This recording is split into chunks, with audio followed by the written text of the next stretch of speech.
This is literally an insider expose in the Congress party. This over the erstwhile Manmohan Singh's government's muted response to Pakistan-sponsored 26/11 terror attacks in 2008. And this comes from former Union Minister in Manmohan Singh government and one of the Congress senior-most leaders, Manish Tiwari. He has written a book, and in that it appears he's indicting the former UPA government for being soft, for showing restraint in responding to Pakistani terror. He has said that the Manmohan Singh-led UPA government's restraint appeared to be weakness. Tiwari has added that hundreds of innocents were brutally murdered, yet no action was taken by the then government. He's also added there comes a time when actions must speak louder than words, and 26/11 was exactly that time, adding that restraint sometimes is not a sign of strength and can be perceived as a symbol of weakness. Now, of course, as expectedly, Tiwari's statement has brought in a lot of reactions and has also interestingly reflected the remarks by former Air Chief Marshal Fali Homi Major, who had also said that the Indian Air Force was ready if required for retaliatory strike against Pakistan. But it was the Manmohan Singh government that never gave that order. This is a well-known fact that the UPA government was suffering from policy paralysis. But the saddest part is that even in matters of national security, where our brave armed forces were capable of retaliating, and if I remember rightly, the former Air Chief Marshal Fali Homi Major had sought permission from the then Prime Minister Manmohan Singh to retaliate in strong measure, but the same was not provided to the armed forces.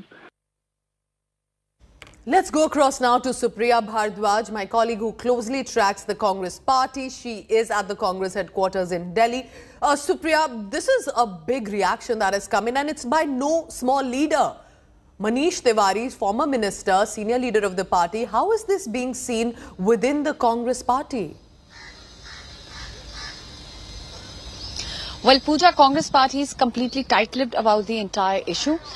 When we spoke to leaders across the country, they were not ready to comment. They said there will be a formal official statement coming in from the Congress party. There's going to be a press conference at 1 o'clock where this issue will be responded to. Also, we are hearing from the sources is that Congress party is completely maintaining that what Mr. Manish Tiwari has written, they haven't read the book yet because the book is not out in the market. It's going to be out on December 2nd, and how can they comment on an issue? At the same time, also they are saying that this very statement, the stand that Manish Tiwari has taken in his book, is his personal stand, and they will not be commenting till the time they go through the entire book. However, in this election season, and also when the winter session is round the corner, we are expecting a very stormy session when the Congress party is all set to hold a mega show of strength in the national capital with that rally targeting the government on inflation as well as on the farm laws issue.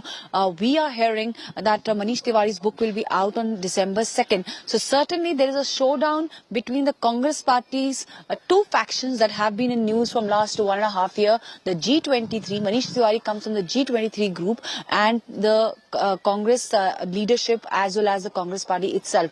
When Manish Tiwari's comments have come in this book, the BJP has gone all out and attacked Congress party, and they are saying that we had said so. But as far as Manish Tiwari is concerned, he said he will not be speaking before 2nd of December. And at the same time, also the Congress party is saying that they will also not speak till the time the book is out. One thing is for sure, the divide between the G23 leader, that is Manish Tiwari, and the Congress's current organization set out in the open again. Yes, that is definitely, that's the case. And what Supriya is telling us is interesting because the book is going to be out exactly when the winter session begins. Could this be one of the big showdown points? Exactly what the Congress would not want at this point. And why? Because, of course, the BJP will jump on it. I'm now, in fact, joined by BJP's national spokesperson, Shehzad Poonawalla, for all the latest on what the BJP is going to say on that. Shehzad, the BJP is likely and has already jumped into this controversy, but what precisely do you see of Manish Tiwari's reaction coming in about a former government and coming in from within the Congress party? पूजा, हम राष्ट्र नीति पर कभी राजनीति नहीं करते, पर आज जो मनीष तिवारी ने सवाल उठाया, this question has been raised by Manish Tiwari that in the garb of restraint, what was shown by UP government under Manmohan Singh, controlled by Sonia Gandhi, was weakness, and this is not the first time. Which time and again the Congress party has been echoing the line of Pakistan, be it on Hindutva, be it on surgical strike, be it on Article 370, be it on Jammu Kashmir, and therefore our question is that what motivated Sonia Gandhi and Rahul Gandhi to insist upon their government to go soft on terror? Because I come from Maharashtra. We will be observing the anniversary of the dastardly Mumbai attacks in a few days. And the victims are asking that why wasn't a robust response mounted on Pakistan like we did after Uri attacks, we did surgical strike, after Pulwama, we did Balakot airstrike. What was the reason that prevented that government? Despite the fact that Fali Major, and I think he had spoken to India today, yes, he had said that the Indian Air Force had given information to the government that what action could be taken on various camps. And yet no action was taken. How, Shehzad, would the Bharatiya Janata Party be picking this up in the upcoming session? Or as a party, how do you think the BJP is going to now pick on this comment that has come from one of the senior netas of the Congress party?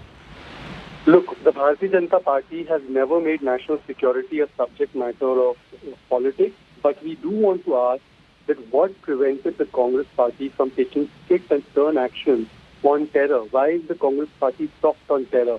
Why is the Congress party always trying to give patronage to Pakistan? You would remember, Digvijay Singh in fact came out and tried to blame the 26/11 attack on Hindus. He said it was an RSS sajish. So my question to the Congress party's leadership from Mr. Manish Tiwari's book and his platform is that please answer Mr. Tiwari, why were you showing this weakness towards Pakistan? Is there a nexus or a deep love or just a soft approach towards terrorism that has characterized the Congress party for the last 50 years? Shehzad, is the BJP going to in some way also make a comparison between the surgical strike that was done with Narendra Modi as the Prime Minister and the strike that may have happened but never happened, or a strong action did not happen despite the forces saying that we are ready when Manmohan Singh was the Prime Minister? Look, there's no point of making comparisons, but yes, the people of this country are well aware that how a free hand has been given to the armed forces, and therefore, after Uri, we saw surgical strike, but Congress party questioned it, called it Khoon ki dalali. After Pulwama, there was Balakot, but the Congress party questioned it, asked for saboot. Mr. Sidhu asked for saboot.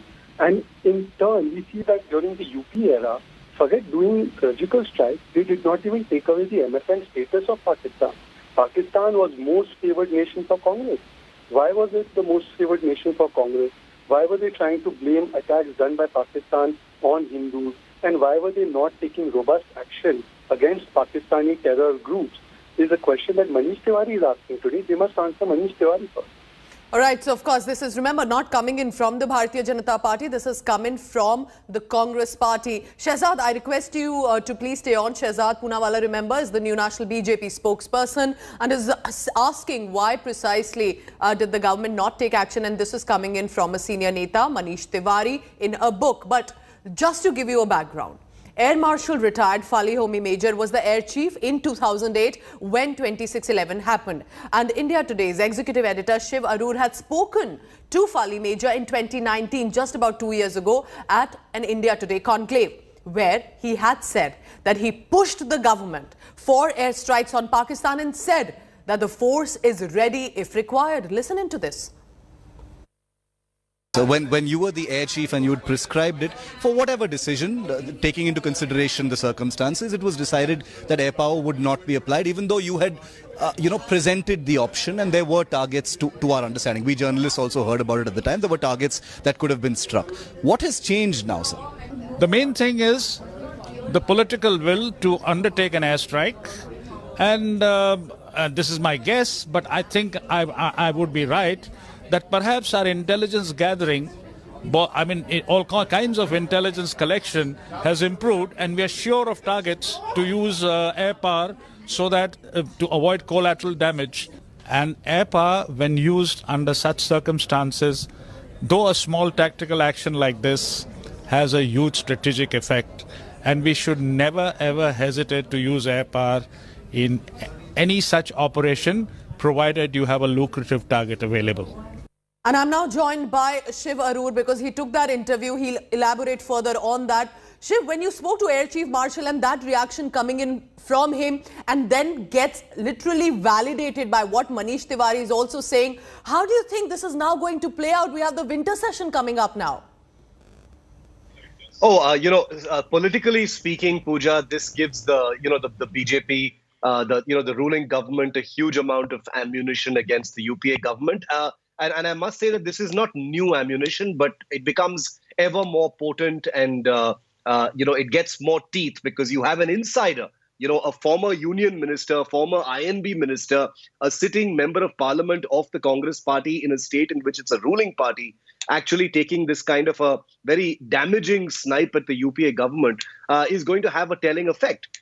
In many ways, it embarrasses the Congress party, but it also kind of diverts their attention from the many things that they'll want to score points on in the upcoming winter session. Having said that, Air Chief Marshal Fali Homi Major is a very honorable man. He's not a politician. He's a very straightforward soldier. So he wasn't answering those questions politically when I put to them. When I asked him those questions, those were in the just weeks, literally, Pooja, after the Balakot airstrikes. Yes. And he was a man who said, when I was the air chief, we wanted to do something similar. We offered the government of the day a plan, the Manmohan Singh government of the day a plan in the days after 26/11.